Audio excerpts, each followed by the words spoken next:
পৃথিবীতে যেসব অপরাধ ক্ষমার অযোগ্য তার মধ্যে একটি 0 রানে বিরাট কোহলির ক্যাচ ফেলে দেওয়া, যার কোনো প্রায়শ্চিত্ত করা সম্ভব না, কেননা ম্যাচের ভাগ্য লেখার কলম যে থাকে স্বয়ং বিরাট কোহলির হাতে। আর প্রতিপক্ষের পরিণতি একটাই, অসহায়ভাবে পরাজয় বরণ করা ছাড়া তাদের আর কোনো পথ খোলা থাকে না। ইন্ডিয়ান প্রিমিয়ার লিগের মঞ্চ বিরাটকে দুহাত ভরে দিয়েছে, আর যেটা দেয়নি সেটা তিনি ছিনিয়ে নিয়েছেন। প্রতিপক্ষরা অসহায় দৃষ্টিতে তাকিয়ে দেখেছে রাজাধিরাজ বিরাট কোহলির পদচারণা, যা চোখ ধাঁধানো সুন্দর অথচ নির্মম বেদনার সুর হয়ে বাজে প্রতিপক্ষের কানে। 206 রানের লক্ষ্য তাড়া করতে নেমে শুরুটা হয়েছিল ভয়ঙ্কর এক ভুল দিয়ে। মাত্র 0 রানে জীবন পেলেন কোহলি, আর সেই জীবনদানকারীর নাম ওয়াশিংটন সুন্দর। ক্যাচ হাতছাড়া হওয়ার পরই তিনি বুঝেছিলেন 7 রাজার ধন ফসকে গেছে হাত থেকে।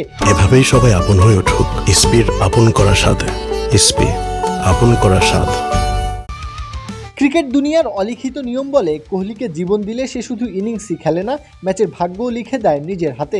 আজও তার ব্যতিক্রম হলো না। সময় গড়ালো আর কোহলি দাঁড়িয়ে গেলেন আগুন হয়ে, যার সামনে দাঁড়িয়ে থাকা অসম্ভব। একের পর এক শট, একের পর এক বার্তা হয়ে তখন আছড়ে পড়ছে গুজরাট টাইটেন্স শিবিরে। এই ভুলের কোনো ক্ষমা নেই। শেষ পর্যন্ত স্কোরবোর্ডে গল্পটা 44 বলে 81 রানের, হাঁকিয়েছেন 8টা 4 আর 4টা ছক্কা। সেঞ্চুরি পাননি, আক্ষেপে হয়তো পুড়তে হবে আরও একবার। তবে এই 81টি রান যেন সেই ফেলে দেওয়া ক্যাচের উপর নির্মম জবাব। আইপিএলে এটা তার 66তম 50, টি-20 ক্যারিয়ারের 108তম, আর এই মৌসুমে তৃতীয় হাফ সেঞ্চুরি। শুধু তাই নয়, প্রথম ব্যাটার হিসেবে আইপিএলে 804 আর 300 ছক্কা হাঁকানোর বিরল কীর্তির মালিকও তিনি।